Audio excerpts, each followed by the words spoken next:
When I was 6 and my uncle was 24, he did something that you can't do anymore. He took me to a racetrack across the river called Cahokia Downs. That was where I saw horses for the first time. It was 1955. We didn't have a television yet, so I never watched Roy Rogers or My Friend Flicka. I had no idea why we were there or what we were supposed to do, but Uncle Drew held my hand, bought me an ice cream cone, walked around when the horses were being mounted, and shouted when they were running. After we had been there a while, he handed me a piece of paper and a pencil and told me to circle some numbers. I circled 4, then 2, then 8.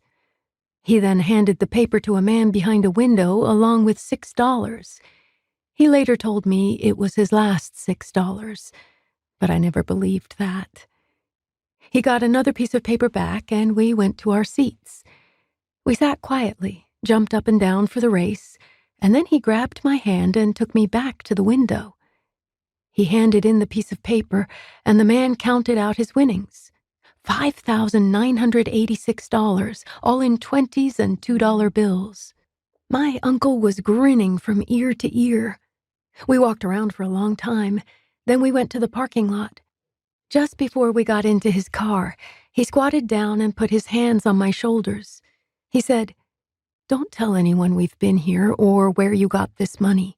Hide it, save it, and buy something nice someday." He put a folded green pile in my hand.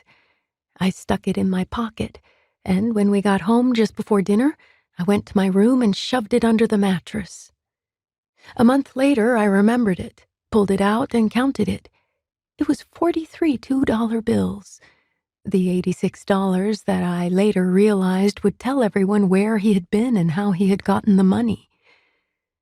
The reason I waited so long was that the day after we went to the races, on Sunday afternoon, my uncle walked in the front door with a puppy, a Cocker Spaniel. He said it was a present for me because he knew I wanted a dog, and I did. Mom and I had no idea how to bring up a puppy. She was a blonde Cocker Spaniel, and I named her Dizzy. Maybe a misspelling of Disney, since Lady and the Tramp was the reason I'd wanted a cocker. Mom only took me to see it one time, but it was as though certain pictures were engraved into my brain.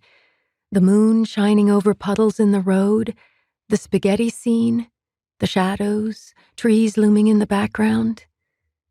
Once we had my very own lady in our house, Mom set up a gate that kept her in the kitchen most of the time, and spread paper all over the floor to paper train her. It was my job to feed her. Hill's horse meat, which we bought in cans, and which stank so much when I opened the can that I could barely stand it. Fortunately for me, since it was my job to make sure Dizzy went outside and did her business, our house on Skinker had a yard. The 4 houses between ours and Clayton Road had almost no yards.